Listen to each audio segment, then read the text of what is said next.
கிடைத்திருக்கும் முக்கிய செய்தி, கொடைக்கானல் உதகை போன்று வால்பாறைக்கும் இ பாஸ் நடைமுறையை அமல்படுத்துக என சென்னை உயர்நீதிமன்றம் உத்தரவு பிறப்பித்திருக்கிறது. கூடுதல் விவரங்களோடு இணைகிறார் நமது செய்தியாளர் மதன். விவரங்கள்.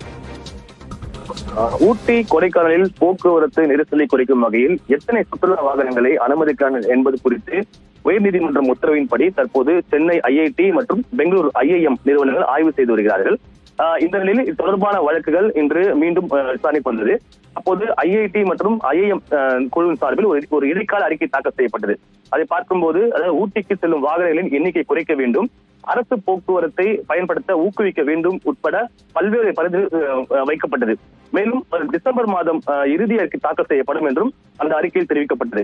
இதையடுத்து ஐஐடி மற்றும் இந்த ஐஐஎம் குழுவினருக்கு தேவையான தகவல்களையும் ஆலோசனையும் வழங்க வேண்டும் என்று அதற்கு ஏதுவாக தலைமை செயலர் தலைமையிலான விரைவில் கூட்டம் கூட்ட வேண்டும் என்றும் அரசுக்கு உத்தரவு பிறப்பித்த நீதிபதிகள் இந்த வழக்கு விசாரணை அக்டோபர் 31 தள்ளி வைத்தார்கள்.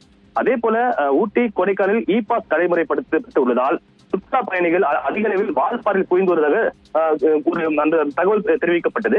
இதையடுத்து ஊட்டி கொடைக்கானலை போல வால்பாறை, டாப் டிப், ஆனைமலை புலிகள் காப்பகம் ஆகியவன சுற்றுச்சூழல் ரீதியாக தீவிரமான பகுதிகளாகும்.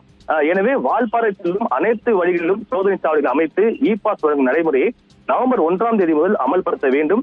வால்பாறை செல்லும் வாகனங்களில் பிளாஸ்டிக் பொருட்கள் கொண்டு செல்லப்படுகிறதா என்பது குறித்தும் சோதனை செய்ய வேண்டும் என்று உத்தரவிட்டு இந்த வழக்கு விசாரணை அக்டோபர் 31 தள்ளி வைக்கப்பட்டுள்ளது. மோனிஷா, விவரங்களை பதிவு செய்தமைக்கு நன்றி மதன்.